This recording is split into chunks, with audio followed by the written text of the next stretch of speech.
তো ভিউয়ার্স, এখন আমরা দেখব ই বিজনেস মডেল। ই বিজনেস মডেলের আরেকটা নাম হচ্ছে ই বিজনেস ম্যাট্রিক্স। তো আমরা দেখব, প্রথমে আমরা জানি যে ই বিজনেস শব্দটা কি বা ই বিজনেস কাকে বলে। সো ই বিজনেস হচ্ছে ইলেকট্রনিক উপায়ে যখন আমরা বিজনেসের বা ব্যবসায়ের সমস্ত কার্যাবলী সম্পন্ন করে থাকি তখন তাকে ই বিজনেস বলা হয়। আমরা জানি বিজনেসের কার্যক্রমের মধ্যে তিনটা কাজ ওতপ্রোতভাবে জড়িত। যে প্রথম কাজটা হচ্ছে উৎপাদন, যেটা আমরা শিল্পের মাধ্যমে করে থাকি। দ্বিতীয় কাজটা হচ্ছে বাণিজ্য বা ট্রেড। এরপরে তৃতীয় কাজ হচ্ছে বন্টন বা বাণিজ্য সহায়ক কার্যাবলী। তোমরা দেখবো যখন এই তিনটা কাজ ইলেকট্রনিক বা ডিজিটালাইজড মিডিয়ার মাধ্যমে আমরা সম্পন্ন করে থাকবো তখন তাকে বলা হয় ই বিজনেস। আজকে আমরা দেখবো ই বিজনেস কার্যক্রম কিভাবে সম্পন্ন হয় বা বাস্তবে বা প্র্যাকটিক্যালভাবে ই বিজনেসের যে একটা কার্যকারিতা আছে বা এটা আমরা কীভাবে দেখবো একটু খেয়াল করি। প্রথমে চলে আসি ই বিজনেস মডেল বা ই বিজনেস ম্যাট্রিক্স। তো এটা হচ্ছে বেসিক্যালি 3x3 ম্যাট্রিক্স। তো এটার এই পাশে তিনটা ম্যাট্রিক্স আছে, এই পাশে তিনটা ম্যাট্রিক্স আছে। আমরা একটু খেয়াল করব এই ম্যাট্রিক্সটা সম্পর্কে। প্রথমে চলে আসি, এখানে তিনটা পার্টি আছে। প্রথম পার্টির নাম হচ্ছে বিজনেস, কনজিউমার অ্যান্ড গভর্নমেন্ট। ঠিক একইভাবে এই পাশেও দেখতে পারতেছেন বিজনেস, কনজিউমার অ্যান্ড গভর্নমেন্ট। এবার আমরা চলে আসবো, প্রথমে চলে আসি ই বিজনেসের বেসিক্যালি যে মডেল বা ম্যাট্রিক্সটা আছে। এখানে আমরা প্রত্যেকটা, এখানে টোটাল যদি আমি ক্যাটাগরাইজ করি, একটা ম্যাট্রিক্সের মধ্যে আমরা আলাদা আলাদা করে 9টা সেগমেন্ট পাবো। প্রথমে আমরা প্রত্যেকটা সেগমেন্ট সম্পর্কে দেখব। প্রথমে চলে আসি বি টু বি কী হবে? Business to business. যখন আমরা প্রত্যেকটা ব্যবসায়ের মধ্যে, যখন দুইটা ব্যবসায়ের মধ্যে ইলেকট্রনিক উপায়ে আদান প্রদান করব তখন তাকে বলা হয় বি টু বি। আমরা একটু পরে উদাহরণ সহকারে সবগুলা দেখব। এবার চলে আসবো বি টু সি। যখন ব্যবসায়ীর সাথে কোনো একটা বিজনেসের সাথে কনজিউমারের ইলেকট্রনিক উপায়ে কানেক্টিভিটি ক্রিয়েট হবে তখন তাকে বলা হয় বি টু সি। ঠিক একইভাবে যখন ব্যবসার সাথে গভর্নমেন্টের একটা কানেক্টিভিটি ক্রিয়েট হবে তখন তাকে বলা হয় বি টু জি। এবার আমরা চলে আসি, ঠিক একইভাবে হইতে পারে কনজিউমারের সাথে বিজনেসের একটা কানেকশন হতে পারে, আবার হতে পারে কনজিউমারের সাথে কনজিউমারের একটা কানেকশন হতে পারে, আবার কনজিউমারের সাথে গভর্নমেন্টের কানেকশন হতে পারে।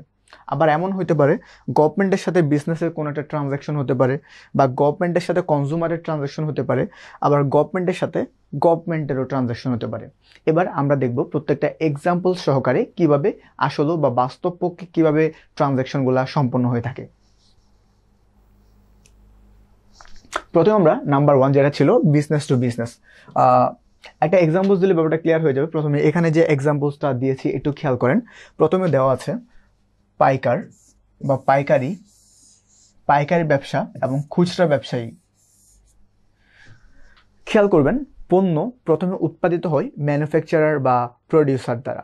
উৎপাদিত হয়ে পণ্যটা সরাসরি চলে যায় পাইকাররা উৎপাদকের কাছ থেকে পণ্যটা বিশাল লটে কিনে আনে। পাইকারদের নিকট থেকে খুচরা লটে কিনে আনে খুচরা ব্যবসায়ীরা, এবং খুচরা ব্যবসায়ীরা ফাইনাল যে কনজিউমার বা আমাদের যারা কাস্টমার শ্রেণী যারা মানুষ আছে তাদেরকে সেল করে, যারা ফাইনাল এন্ডে বা কনজিউমার এন্ডের মানুষজন আছে তাদের কাছে। এবার চলে আসি, তার মানে পাইকার এবং খুচরা দুজনে কিন্তু ব্যবসায়ী, পাইকারও ব্যবসায়ী খুচরারও ব্যবসায়ী। যখন দুইটা ব্যবসায়ের মধ্যে পারস্পরিক কোনো একটা ট্রানজ্যাকশন হবে এবং এটা ইলেকট্রনিক মিডিয়ার মাধ্যমে হবে তখন তাকে বলা হয় ভি টু বি বিজনেস। আমরা আবার একটু ক্লিয়ারলি বলতে পারি, এবিসি একজন পাইকার, তিনি XYZ নামক একজন খুচরা ব্যবসায়ীকে তার পণ্য ইলেকট্রনিক মিডিয়ার মাধ্যমে সেল করেছে বা পারচেস করেছে, তখন তাকে বলা হয় ভি টু বি বিজনেস। এবার আমরা চলে যাব আমাদের 2 নম্বর এক্সাম্পলে, যার নাম হয়েছে ভি টু সি। B2C মানে হচ্ছে বিজনেস টু কনজিউমার। যখন ব্যবসায়ের কাছ থেকে বা কোনো একটা ব্যবসায়ের কাছ থেকে ফাইনাল এন্ডে যারা কনজিউমার আছে বা ক্রেতা আছে বা ভোক্তা আছে তাদের নিকট যখন আমি সেল করব তখন তাকে বলা হয় B2C। এবার আমরা দেখে নিব B2C কীভাবে হচ্ছে। প্রথমে আমরা অনলাইনে আমাদের অনেকগুলা ওয়েবসাইট আছে বা অনেকগুলো অ্যাপস আছে যেগুলোর মাধ্যমে আমরা জানি, যেমন আমাদের পরিচিত বিক্রয়.com, দারাজ.com, চালডাল.com, পিকাবু.com অ্যান্ড alibaba.com, এগুলো খুবই পরিচিত। প্রথমে চলে আসি দারাজ.com। দারাজ থেকে আমরা কিভাবে প্রথমে পণ্য কিনি। দারাজের একটা অ্যাপস আছে, ওই অ্যাপসের মধ্যে ঢুকলে আমরা দারাজের পণ্যগুলো ক্যাটাগরি ওয়াইজ দেখতে পারি। তখন ওখানে একটা অপশন থাকে অ্যাড টু কার্ট। তুমি যে পণ্যগুলো তোমার পছন্দ হয়েছে তুমি এগুলো কেনার জন্য তোমার বাস্কেটে অ্যাড করে ফেলো। অ্যাড করার পরে তোমার একটা পেমেন্ট মেথড থাকবে, হয়তো এটা মোবাইল ব্যাংকিং হতে পারে, ইলেকট্রনিক কোনো ওয়েতে হতে পারে, আবার নগদ বা নগদ কোনো উপায়ে হতে পারে। এবার আমরা চলে আসবো B2C daraz.com-এ তার মানে যখন একটা প্ল্যাটফর্মের ক্ষেত্রে বা কোনো একটা প্ল্যাটফর্মের মাধ্যমে ইলেকট্রনিক উপায়ে যখন আমার কোনো একটা পণ্য কিনবো বা সেল করবে কোনো একটা পার্টি, তখন তাকে বলা হয় B2C business.com। তার মানে এক্সাম্পলস হিসাবে আমাদের দেওয়া আছে daraz.com, peekaboo.com। পিকাবু বেসিক্যালি আমাদের যে ইলেকট্রনিক অ্যাপ্লায়েন্সেস আছে বা আমাদের যে অ্যাক্সেসরিজগুলো লাগে ইলেকট্রনিক, সেগুলোর জন্য পিকাবু অনেক বেশি সুখ্যাতি অর্জন করেছে। এরপর আলিবাবা, এগুলো হচ্ছে আমাদের আলিবাবা বেসিক্যালি আমাদের যে অ্যাক্সেসরিজ আছে, বিভিন্ন পার্টস আছে, বিভিন্ন জার্সি বা অ্যাপারেল আছে, এগুলোর জন্য আলিবাবা খুব বেশি সুখ্যাতি অর্জন করেছে। এবার আমরা চলে আসবো B2G। খেয়াল করি B2G মানে হচ্ছে বিজনেস টু গভর্নমেন্ট। আমার একটা বিজনেস প্রতিষ্ঠান আছে, আমি যখন আমার বিজনেসের যে টোটাল ইনকামটা হয়েছে, ইনকামের একটা অংশ গভর্নমেন্টকে ট্যাক্স হিসাবে প্রদান করব তখন, এবং ওই ট্যাক্সটা অবশ্যই ইলেকট্রনিক কোনো মিডিয়ার মাধ্যমে প্রদান করব, তখন তাকে বলা হয় B2G বা বিজনেস টু গভর্নমেন্ট ট্রানজ্যাকশন। তার মানে ব্যবসার সাথে গভর্নমেন্টের বা সরকারের কোনো পার্টির সাথে যোগাযোগ হওয়ার একটা সম্ভাবনা রয়েছে, যেটা অবশ্যই ইলেকট্রনিক মিডিয়ার মাধ্যমে হলে তখন তাকে আমরা কনসিডার করব B2G হিসাবে। আশা করি বুঝতে পেরেছো। এবার আমরা চলে যাব 4 নম্বরে, যেটাকে বলা হচ্ছে C2B, মানে হচ্ছে কনজিউমার টু বিজনেস। এটা খেয়াল করি, আজকে সকালে যখন আমি ক্লাস নিতে আসি ঠিক তখনই আমি একটা পাঠাওয়ের থ্রুতে আসছি। আমি পাঠাওয়ের ড্রাইভারটাকে যখন আমি ভাড়াটা সেল করলাম, তখন উনি বলেছে ভাইয়া আমাকে একটু রেটিং করে দেন, ভালো মতো একটা রেটিং দেন। যেমন আমি ওই ড্রাইভারটার কাছে আমি ভোক্তা এবং ওই ড্রাইভারটা হচ্ছে আমার বিক্রেতা বা যারা সেলার আছে, সেলার এন্ডে আছে। তো পাঠাও আমি C2B যখন কনজিউমার বা ক্রেতা শ্রেণী বিক্রেতা শ্রেণীকে কোনো ইলেকট্রনিক উপায়ে কোনো প্রতিক্রিয়া জানাই, কোনো রেটিংস দেই, কোনো একটা পুল মেথডে কোনো কিছু রিয়াকশন শো করে বা প্রোভাইড করে, তখন তাকে বলা হয় C2B। আমি এক্সাম্পল হিসেবে দিয়েছি পাঠাও ড্রাইভার্স রেটিং। আরেকটা এক্সাম্পল দিতে পারি, কোনো একটা পেজ থেকে বা কোনো একটা প্ল্যাটফর্ম বা অনলাইন প্ল্যাটফর্ম থেকে কোনো একটা প্রোডাক্ট আমি কিনেছি, আমি কেনার পরে যদি প্রোডাক্টটা আমি ভালো পাই, যদি খুব ভালো প্রোডাক্ট পাই, তখন আমরা কি করি, ওই পেজ সম্পর্কে আমরা একটা রেটিংস দিই, একটা রিভিউ দিই, একটা রিকমেন্ড করি অন্য মানুষদের যে এই পেজের পণ্যগুলা অথেন্টিক, খুবই ভালো এবং এরা কোনো নকল পণ্য প্রোভাইড করে না, যাকে বলা হয় অনলাইন পেজ রিভিউ বা রিকমেন্ডেশনস। আমরা এরকমও করে থাকি, আমরা C2Bর ক্ষেত্রে আমরা এরকমও করে থাকি, যখন কনজিউমার এন্ডে আমি একটা রেস্টুরেন্টে খেতে গিয়ে খাবারের মান এত ভালো ছিল যে তাদের যে অনলাইন পেজটা আছে ওই পেজে আমি খাবারের ছবি বা আমাদের ছবি সহ একটা পোস্ট করলাম যে এই রেস্টুরেন্টের এই খাবারের এই মেনুটা খুবই ভালো, তাদের সার্ভিস 10 আউট অফ 10, খাবারের test 10 out of 10 and behaviour 10 out of 9। খুবই ভালো একটা রেস্টুরেন্ট, যে রেস্টুরেন্টে আপনারা চাইলে আসতে পারেন। যখন আমি একটা কনজিউমার হয়ে, একটা বিজনেসের হয়ে কোনো একটা রিয়াকশন, তাদের কোনো পজিটিভ সাইডস আমি তুলে ধরতেছি আমার অনলাইন প্ল্যাটফর্মে, তখন তাকে বলা হয় C2B। এখানে খাবারের ক্ষেত্রে আমরা এক্সাম্পল হিসেবে ধরতে পারি ফুড ব্যাংক।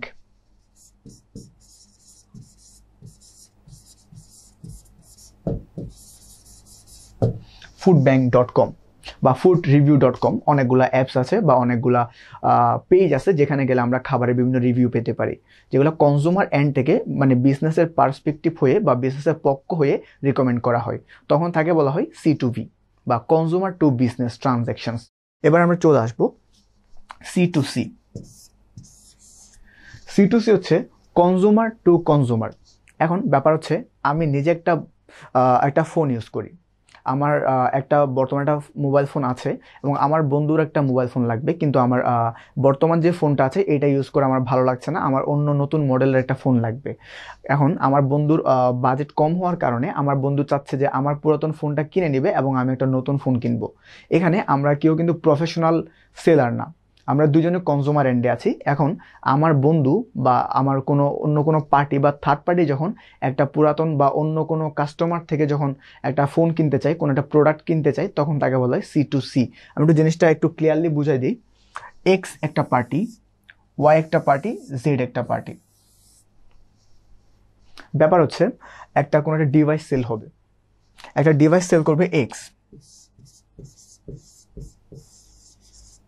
এক্ষেত্রে সেলার, একটা ডিভাইস দরকার অ্যান্ড এই ডিভাইসটা দরকার Z হচ্ছে বায়ার। এখন আমি মিডলম্যান হিসেবে মাঝখানে আছি Y, অ্যাজ এ মিডলম্যান আমি মাঝখানে আছি Y, এই দুজন আমার বন্ধু। তো আমি জানি যে X একটা প্রোডাক্ট সেল করবে যেটা Y এর দরকার, এখন মেসেঞ্জারের থ্রুতে বা কোনো একটা সামাজিক যোগাযোগ মাধ্যম যেটা ডিজিটালাইজ একটা মিডিয়ার মাধ্যমে আমি যখন দুইটা পার্টির মধ্যে একটা কানেক্টিভিটি ক্রিয়েট করে দিয়ে একটা পণ্যের আদান প্রদান বা বিক্রয় কার্য বা ক্রয় কার্য সম্পাদন করব, তখন তাকে বলা হয় C2C, consumer two consumer and একটা ট্রানজ্যাকশন। আশা করি বুঝতে পেরেছো। আমরা এবার চলে যাব C2Z।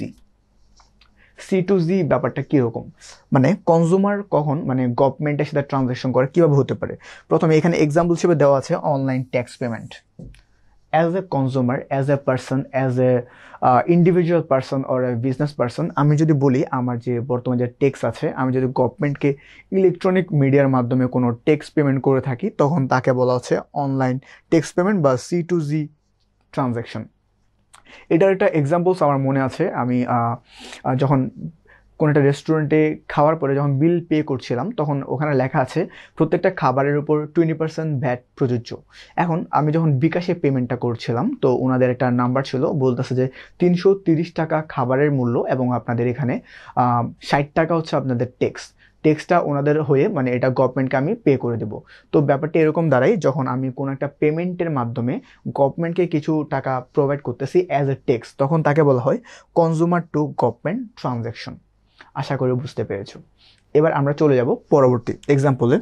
প্রথমে লেখা আছে G2B। এখন গভর্নমেন্ট টু বিজনেস, আসলে গভর্নমেন্ট বিজনেসে কীরূপ ভূমিকা পালন করে আমরা যদি একটু দেখতে পারি।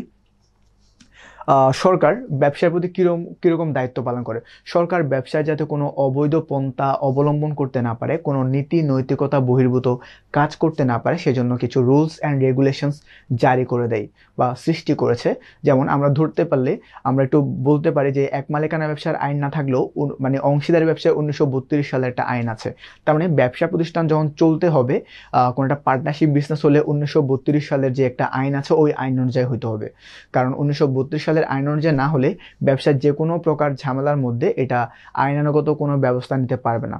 যদি কোম্পানি সংগঠন গঠন করতে চায় তাহলে অবশ্যই 1994 সালের কোম্পানি আইন অনুযায়ী হইতে হবে। এবার চলে আসি, এখানে আমি এক্সাম্পল হিসেবে দিয়েছি পেটেন্ট, কপিরাইট এবং ট্রেডমার্ক। প্যাটেন্ট কিভাবে, যখন শিল্পীর কোনো নতুন কার্যক্রম বা কোনো উদ্ভাবনী শক্তি অন্য কেউ নকল করতে না পারে, তার জন্য ওই আবিষ্কারককে একচ্ছত্র অধিকার দেওয়া হয় ওই পণ্য তৈরি করতে, বিক্রি করতে এবং ওই পণ্যের যাবতীয় সুফল ভোগ করার জন্য, তখন তাকে বলা হয় প্যাটেন্ট।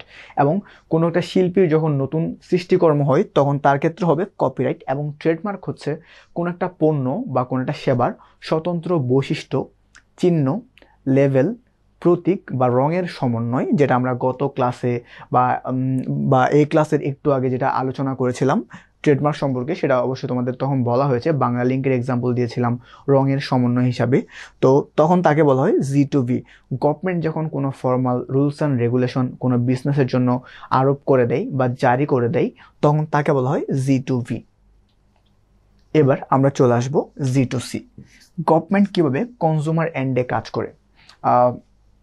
আমার মনে আছে আমি যখন ক্লাস 5-এ বা 6-এ পড়ি, তখন সরকারের একটা ছিল, আমাদের যে বৃত্তির একটা হিসাব ছিল, আমি যে স্কলারশিপ পেয়েছিলাম, তো স্কলারশিপের হিসাবটা আমার মোবাইলে SMS এর মাধ্যমে চলে আসতো। আমার ফোনে SMS এর মাধ্যমে জানিয়ে দিত যে তোমার অ্যাকাউন্টে টাকা ক্রেডিট হয়ে গেছে, মানে টাকা চলে আসছে, তুমি চাইলে ব্যাংকে গিয়ে টাকা উঠাইতে পারো। যখন scholarship fund via mobile banking, mobile ট্রানজ্যাকশনের মাধ্যমে যখন আমি স্কলারশিপ ফান্ডটা গভর্নমেন্ট কর্তৃক জানতে পারি, বা গভর্নমেন্ট কর্তৃপক্ষ আমাকে ওই একটা ইলেকট্রনিক কোনো একটা উপায়ে যখন আমাকে কোনো একটা নোটিশ বা কোনো একটা ইনফরমেশন দিয়ে থাকে যে তোমার এরকম ট্রানজ্যাকশন হয়েছে কনজিউমার এন্ডে, তখন তাকে বলা হয় G2C, government to consumer transaction. এবার আমরা চলে আসবো G2Z, গভর্নমেন্ট টু গভর্নমেন্ট। কোন একটা দেশের সরকার যখন অন্য কোনো একটা দেশের সরকার বা সরকার দলীয় লোকের সাথে কোনো একটা ট্রানজ্যাকশন বা কোনো একটা বিজনেস মডেল নিয়ে বা কোনো একটা অন্য কোনো কাজে যখন চুক্তিবদ্ধ হয়, ইলেকট্রনিক উপায়ে যখন আদান প্রদান করে থাকে, তখন তাকে বলা হয় G2Z ট্রানজ্যাকশন বা বিজনেস মডেল।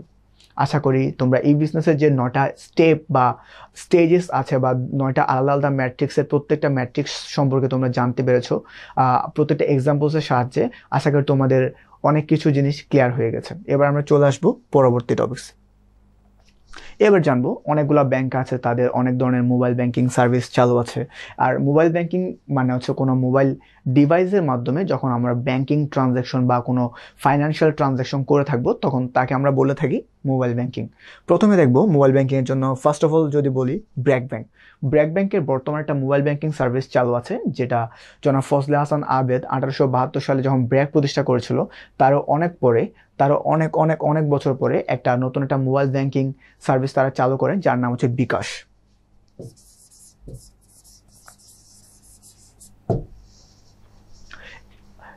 এই ধরনের এমসিকিউ আমাদের ইউনিভার্সিটি লেভেলে যারা তোমরা আছো তো সবার জন্য খুব বেশি গুরুত্বপূর্ণ।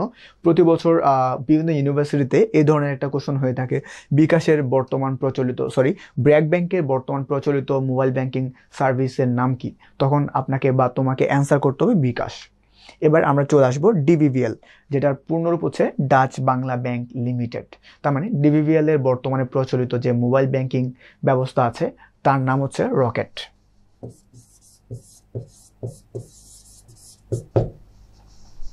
রকেটের মাধ্যমে সারা বাংলাদেশের যতগুলো রকেটের এজেন্ট বা বুথ আছে তার মাধ্যমে তুমি চাইলে টাকার আদান প্রদান করতে পারবে। এবার চলে আসি ইসলামী ব্যাংক। ইসলামী ব্যাংকের যে বর্তমানে মোবাইল ব্যাংকিং এর চালু অবস্থায় যে ব্যবস্থাটা চালু আছে তার নাম হচ্ছে এম ক্যাশ।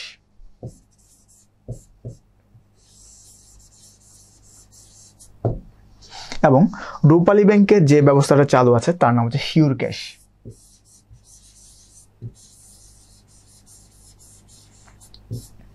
এবার সর্বশেষ এবং সবচেয়ে আপডেটেড এবং মডার্ন বাংলাদেশের নিজস্ব ডাকঘরের যে একটা ব্যবস্থা বা মোবাইল ব্যাংকিং ব্যবস্থা চালু হয়েছে তার নাম হচ্ছে নগদ। তো আমাদের যে লেকচারটা ছিল ওই লেকচারের অলমোস্ট আমরা শেষ পর্যায়ে চলে আসছি। মোবাইল ব্যাংকিং দিয়ে আমরা এই চ্যাপ্টার শেষ করব, এবং তার আগে আমরা একটু আগে যে একটা জিনিস পড়েছি এটা আমরা একটু রিক্যাপ করব। আমরা একটু লাস্টের দিকে চলে যাব, প্রথমের দিকে। তার মানে আমরা আজকে টোটাল যেটা পড়েছি ই বিজনেস মডেল। ই বিজনেস মডেলের 9টি স্টেপ আছে, 9টা আলাদা আলাদা 9টা সেক্টর আছে, প্রত্যেকটা সেক্টর একটা একটার সাথে ইন্টারলিঙ্কড। এবং আমরা দেখব B2B কীভাবে কাজ করে দেখেছি, প্রত্যেকটা এখানে ম্যাট্রিক্স বা প্রত্যেকটা এলিমেন্টস কীভাবে কাজ করে, কীভাবে ট্রানজ্যাকশন হয় আমরা উদাহরণ সহ দেখেছি। এবং তারপর দেখেছি বিভিন্ন ব্যাংকের যে বর্তমান মোবাইল ব্যাংকিং সার্ভিস যে চালু আছে তাদের বর্তমান নাম কি, এবং ইউনিভার্সিটি লেভেলে তাদের যারা পড়ছো তাদের জন্য এই ব্যবসায়ের আইনগত দিক এবং এই যে তথ্য ও যোগাযোগ প্রযুক্তির বর্তমানে যে সামাজিক প্রভাব, এই দুইটা চ্যাপ্টার থেকে অনেকগুলো কোয়েশন হয়ে থাকে MCQ প্যাটার্নে। সো তোমরা এই ব্যাপারগুলো ভালো মতো একটু রপ্ত করে ফেলবা, আর আমাদের শিটটা ফলো করবা, প্লাস আমাদের ক্লাস যে মডিউল আছে মডিউলগুলো ভালো মতো আর একটু রিভিউ করলে আশা করি জানতে পারবা। ধন্যবাদ, সালামু আলাইকুম।